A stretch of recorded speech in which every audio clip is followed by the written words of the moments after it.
안녕하세요. 클릭 세상 속으로 박성우입니다. 남한 인터넷에서 많은 관심을 받은 이야기를 쉽게 풀어서 전해드립니다.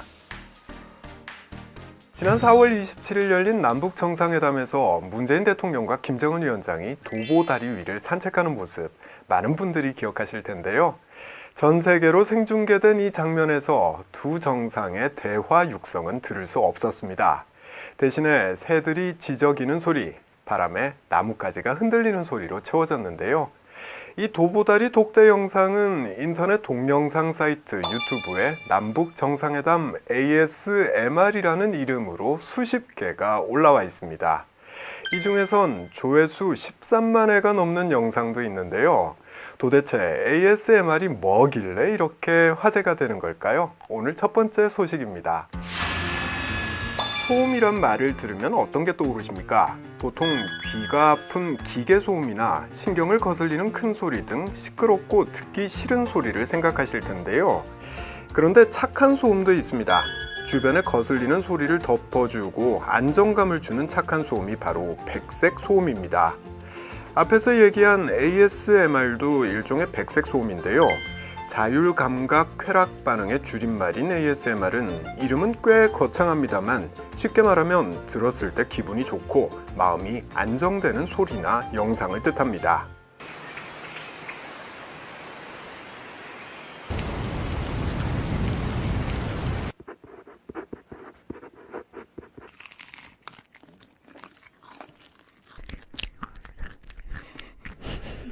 마사지 크림으로 마사지 들어갈 거고 탄력 관리 중심으로 마사지하게 될 것 같아요.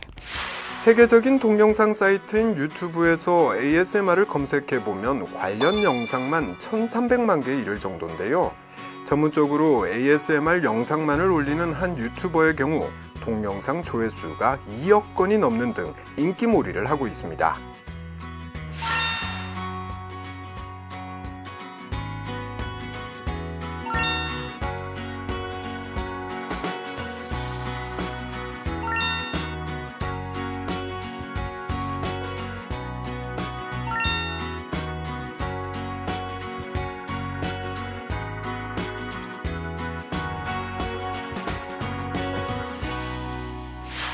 많은 사람이 이렇게 ASMR에 빠져든 이유는 무엇일까요?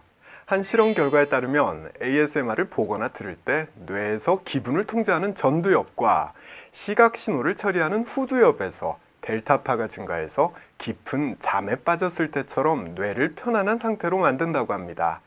때문에 불면증 치료, 집중력 향상, 스트레스 감소를 위해 ASMR을 이용하고 있습니다.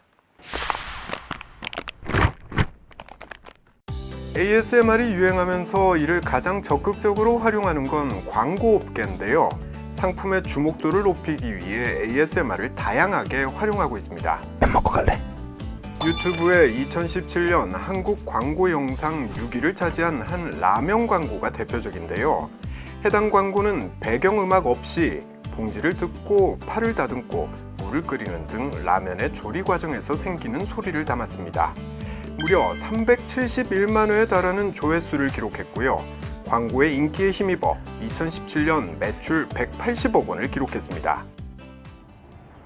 대한민국 취준생 여러분, 저도 산보. 또한 진통제 광고에서도 ASMR이 사용됐는데요. 취업준비생을 위로하듯 속삭이는 이 광고는 방영 3개월 만에 조회수 430만 회를 돌파하기도 했습니다. 광고뿐 아니라 TV 방송에서도 ASMR을 활용한 프로그램이 등장했습니다. 숲속의 작은 집과 우주를 줄게라는 프로그램이 대표적인데요. 한국 오락 방송에서 흔한 자극적인 게임이나 벌칙 하나 없이 조용한 숲속에서 들리는 물 흐르는 소리, 흙바닥을 걷는 발자국 소리, 그리고 바람 소리가 화면을 가득 채우고 있습니다. 언뜻 심심해 보이는 이 방송은 의외로 호평을 받았습니다.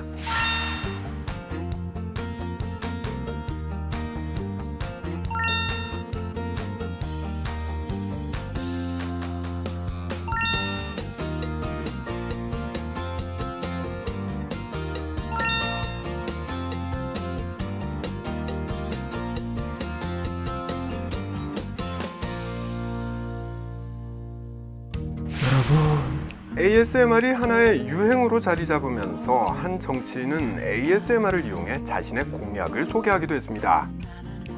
제목은 속삭임이고요. 보다가 잠드셔도 된다는 주의사항을 별도로 달아놨습니다.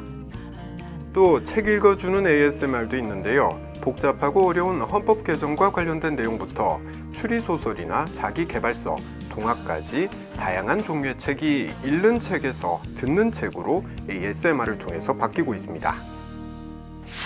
남쪽에서는 요즘 다양한 ASMR을 담은 백색 소음기라는 것도 판매하고 있고 실제로 잘 팔린다고 하는데요. 뭐 꼭 그런 게 없어도 조용한 곳에서 눈을 감고 잠시 귀를 기울여 본다면 ASMR은 어디서든 들을 수 있는 소리입니다.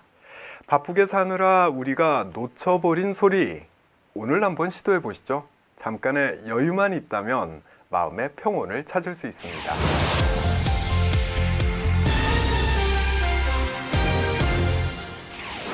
제가 대학을 다니던 90년대만 해도 남쪽에서 가장 빠르고 비싼 특급 열차는 단연 새마을호였습니다. 당시 6시간이나 걸리던 서울에서 부산까지의 거리를 4시간 10분으로 줄일 만큼 획기적이었고요. 호텔에서 운영하는 식당 칸까지 있어서 누구나 타보고 싶어하는 기차였습니다. 그랬던 새마을호가 객차 노후화로 인해서 반세기 동안의 운행을 마치고 역사 속으로 사라지게 됐는데요. 새마을호의 마지막 운행을 따라가 보겠습니다. 2018년 4월 30일 새마을호 열차가 마지막 여정에 나섰습니다. 한때 전국을 누비던 새마을호는 2014년 ITX 새마을호로 교체됐고 옛날 새마을호는 전북 익산과 충남 천안을 연결하는 장항선에서만 운행해 왔는데요. 그런데 이 장항선마저도 노후화로 인한 안전상의 이유로 사라지게 된 겁니다. 마지막 운행이라는 소식이 전해지자마자 순식간에 일반실과 특실표 예약이 매진될 정도로 사람들이 몰렸습니다. 역사적인 새마을호의 마지막을 함께하기 위해서였는데요. 함께하지 못한 사람들도 사회관계망 서비스를 통해 아쉬움을 표현했습니다.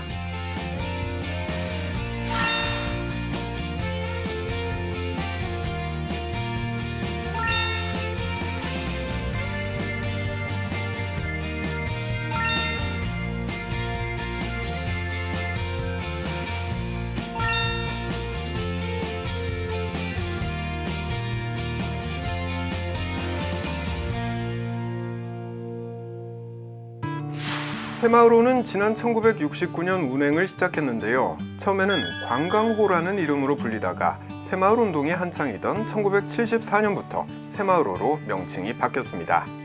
남쪽 기차 중 유일하게 다리 받침대를 갖춘 객차로 다른 열차보다 좌석 간 간격도 넓어서 가장 쾌적한 열차라는 호평을 받았고요.